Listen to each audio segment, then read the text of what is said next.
Begin with that second midtown Tulsa home invasion in as many weeks. This one involves two robbers with guns who terrorized a man and his daughter. News on 6 crime reporter Lori Fulbright has our top story tonight. Lori? Well, Scott and Terry, this victim is defense attorney Raven Martin, who is dying of cancer and in a wheelchair. There was no need for these robbers to beat him with a gun and get what they wanted, but that's what they did. They also dragged his daughter downstairs by her hair.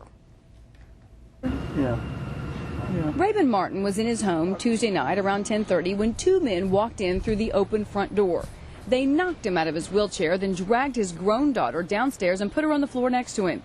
He promised not to look at the men if they would just take what they wanted and leave. I said, here's where the safe is. You go lift it out the door, bring it, I'll do the combo, I'll give you the money, and I did. Because talking about it still makes him emotional, he didn't want to be on camera for the interview, but he didn't mind if we showed him otherwise. He even let us inside to show where the robbers had ransacked some of the rooms. They ended up with money, a gun, and 2 laptops. His attitude is surprisingly upbeat, even sympathetic. I just feel for them. You feel for them? Yeah. Why?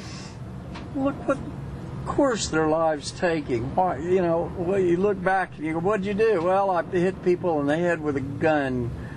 That's not the way you want your life to go. Recently, an attorney living about a mile away had his garage door open on a Sunday night when robbers came inside and stole guns from a safe that was visible from the street.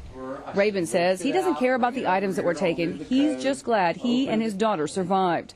Police say the danger is very real because the same criminals who used to see an open door and just grab an item now see an open door and go inside with guns. Now more than ever, it's not just burglaries that are occurring. These are things that you know, in an instant can turn into a murder.